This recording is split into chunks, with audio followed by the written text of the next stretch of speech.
Today we're going to see how to put a handrail, a pre-made handrail in the ground properly.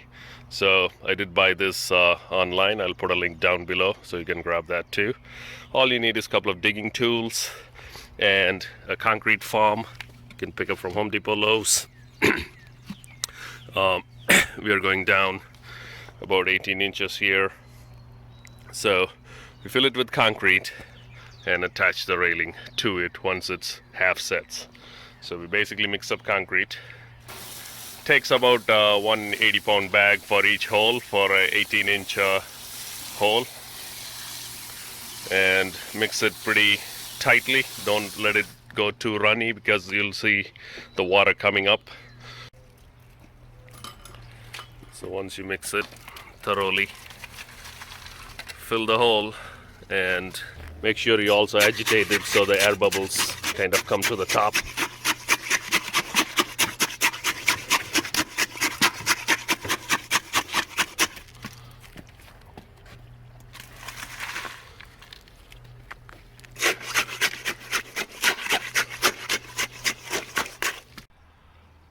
Anytime we have any steps, it's by code we need to provide a proper railing to support that. So that's what we're doing here. Both these holes are filled with concrete. We're just letting it sit because it was a little wet, and once it kind of semi-solidifies, we will stick the railing in. This particular railing I got online and seems to be a lot better than what Home Depot and Lowe's is selling. However, when it comes to the mounting, so basically you drill into the existing concrete and put these on. The problem is that they're not as effective in gripping. If something goes wrong while you're drilling, if your drill hole is slightly bigger or your concrete is not good, then you may see a little bit of wiggling. It may not 100% sit in there properly. So ideally, if you're pouring new concrete, yes, these would be super easy to work with.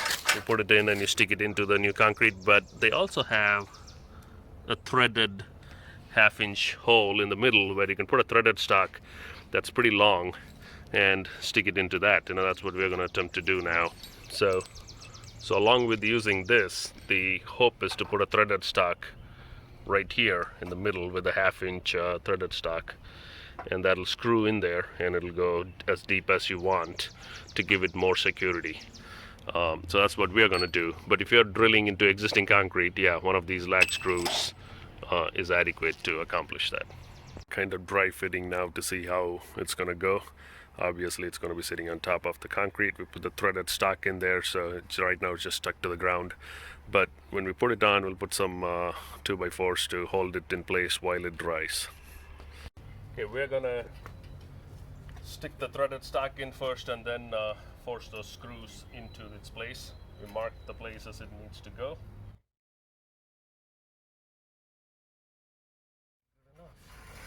Perfect.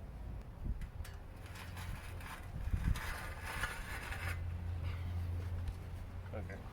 Alright, as you can see, we just stuck the threaded stock in. We have plenty of wiggle room to set the level back and forth. Once we set the right level, we'll put the 2x4s close, have another support here, and screw it in. We put all the other 4 long screws.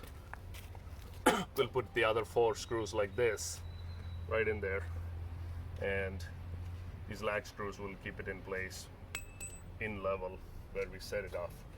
The final step, we just put in those lag screws, the masonry lag screws, onto the post itself.